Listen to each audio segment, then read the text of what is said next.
Bonjour tout le monde et bienvenue sur Littération. Dans cette série de vidéos, nous allons voir comment maximiser les performances de gros modèles de langage tels que GPT-4. Alors ces méthodes qu'on va voir en particulier aujourd'hui sont au nombre de deux. La première, c'est ce qu'on appelle l'ingénierie de requête, qu'on a déjà vu lors de la première série sur ChatGPT.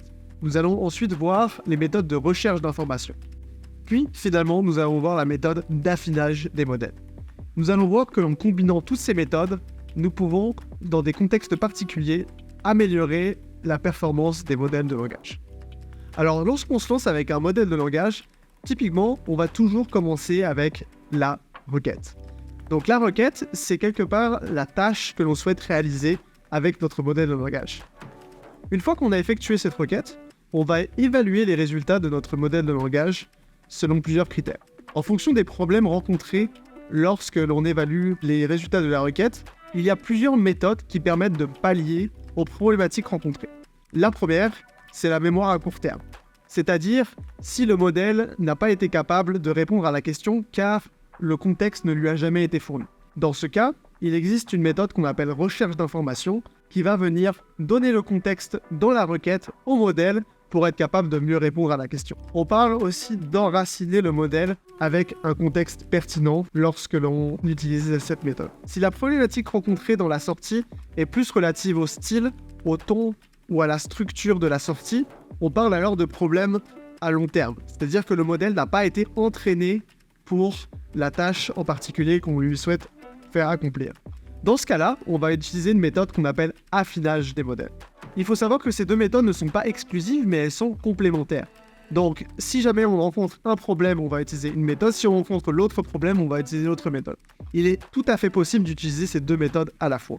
Alors, sous vos yeux, vous pouvez maintenant voir un graphique qui vous explique quand utiliser telle ou telle méthode. Vous pouvez voir qu'en bas à gauche, on a le prompt, qui est vraiment l'étape de base.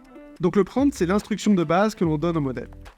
Si l'on veut ajouter plus de contexte pour le modèle, donc on veut que le modèle soit capable de savoir des choses nouvelles, on va utiliser la méthode de recherche d'informations et on va arriver à la section en haut à gauche du graphique. Si l'on veut que le modèle soit capable d'agir de manière particulière, alors il va falloir optimiser le modèle de langage et à ce moment-là, on va faire de l'affinage qui correspond à la partie en bas à droite du graphique. Comme vous pouvez voir, en haut à droite, il est possible d'utiliser toutes les méthodes pour à la fois donner plus de contexte au modèle et pour aussi être capable d'entraîner le modèle à agir de manière particulière. Alors pour vous expliquer un peu comment fonctionnent ces méthodes, on va faire une analogie avec un étudiant qui doit passer un examen. Donc ici, GPT-4, notre modèle de langage, doit passer un examen. On va essayer de voir comment est-ce que ces méthodes fonctionnent dans ce contexte-là. Alors ici, la requête, ça correspondrait à l'instruction que le modèle doit être capable de résoudre lors de l'examen. Ainsi, si on utilise seulement la requête, le modèle va seulement être capable de répondre avec les données d'entraînement qui lui ont été fournies, mais il ne va pas être capable de trouver de nouvelles connaissances. Ensuite, il y a l'étape d'affinage. Alors l'étape d'affinage, ça correspond un peu à comme si l'étudiant était en train de réviser pour l'examen et qu'il apprendrait certaines méthodologies ou certaines structures.